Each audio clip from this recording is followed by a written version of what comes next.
NDA के राज्यसभा उम्मीदवार उपेंद्र कुशवाहा और मनन कुमार मिश्रा ने नामांकन पत्र दाखिल कर दिया है। विधानसभा सचिव के समक्ष दोनों उम्मीदवारों ने नामांकन दाखिल किया। बिहार में राज्यसभा की 2 सीटों पर उपचुनाव होने जा रहा है। बीजेपी ने मनन कुमार मिश्रा को उम्मीदवार बनाया है, जबकि एनडीए के दूसरे प्रत्याशी उपेंद्र कुशवाहा राष्ट्रीय लोक मोर्चा के अध्यक्ष हैं।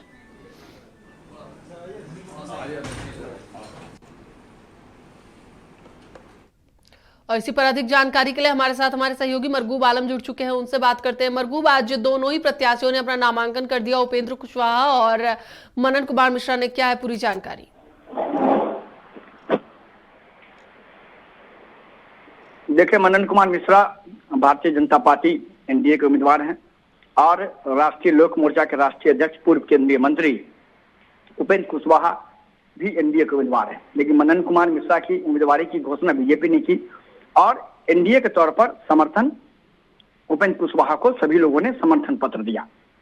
लगभग 11:30 बजे 11:15 बजे के आसपास ये लोग पहुंचे, जिनमें भारतीय जनता पार्टी के सभी वरिष्ठ नेताओं में प्रदेश अध्यक्ष दिलीप जायसवाल, दोनों उप मुख्यमंत्री सम्राट चौधरी, विजय सिन्हा और बीजेपी के कई एमएलए, नित्यानंद राय केंद्रीय गृह राज्य मंत्री मौजूद थे। जनता दल की तरफ से मुख्यमंत्री नीतीश कुमार खुद मौजूद थे, विजय चौधरी मौजूद थे, कई एमएलए कई एमएलसी मौजूद थे। हम की तरफ से भी कह सकते हैं उनके प्रतिनिधि को भेजा गया था। चिराग पासवान ने भी अपने प्रतिनिधि को भेजा। इस तरीके से आज नामांकन हुआ। लगभग 25 मिनट तक दोनों का नामांकन चला और दोनों को ओथ पढ़ाया गया विधानसभा सचिव के द्वारा। उसके बाद नामांकन की प्रक्रिया हुई और प्रक्रिया के बाद उनके नामांकन को प्राप्त करने के बाद सचिव ने उन्हें एक रसीद दे दिया। अब नामांकन पत्रों की जांच होगी।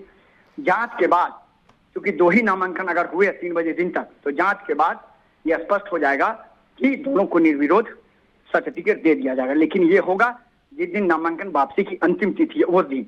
इस तरीके से कह सकते हैं कि भारतीय जनता पार्टी एनडीए के पक्ष में दोनों सीट चली गई है। एक सीट विवेक ठाकुर का जो है, उस सीट पर मनन कुमार मिश्रा कह सकते हैं कि रहेंगे। 2 साल लगभग, हमें लगता है 6 या 7 महीने को उनका कार्यकाल बचा था और 4 साल से अधिक जो कार्यकाल बचा था। मीसा भारती का जो राष्ट्रीय जनता दल की राज्यसभा उम्मीदवार सांसद थी, जो लोकसभा चली गई, और 4 साल से अधिक का जो कार्यकाल बचा उस पर उपेंद्र कुशवाहा ने नामांकन किया है। तो कह सकते हैं दोनों सीट राज्यसभा का जो है बिहार से भारतीय जनता पार्टी एनडीए को चली गई है।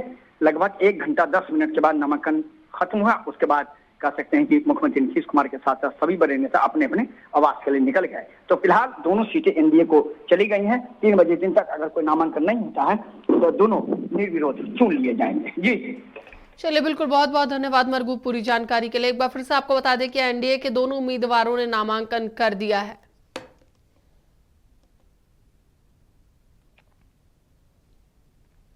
एनडीए के उम्मीदवार के तौर पर राष्ट्रीय लोक मोर्चा के राष्ट्रीय अध्यक्ष उपेंद्र कुशवाहा ने राज्यसभा के लिए नामांकन पत्र दाखिल किया। नामांकन पत्र दाखिल करने के बाद उन्होंने कहा कि हम सदन में जा रहे हैं, कोलेजियम के खिलाफ सदन में जमकर आवाज उठाएंगे। उन्होंने कहा कि तत्काल कोलेजियम को हटाया जाए और नई व्यवस्था लागू की जाए। खत्म करने के लिए लगातार हमने पहले सदन से सड़क तक आवाज उठाई है। इस बार फिर से सदन में जाने का मौका मिला है। हम कॉलेजियम सिस्टम को हटा करके नई व्यवस्था लाने की बात फिर से करेंगे और इसका एक परिणाम तक इसको हम पहुंचाएंगे।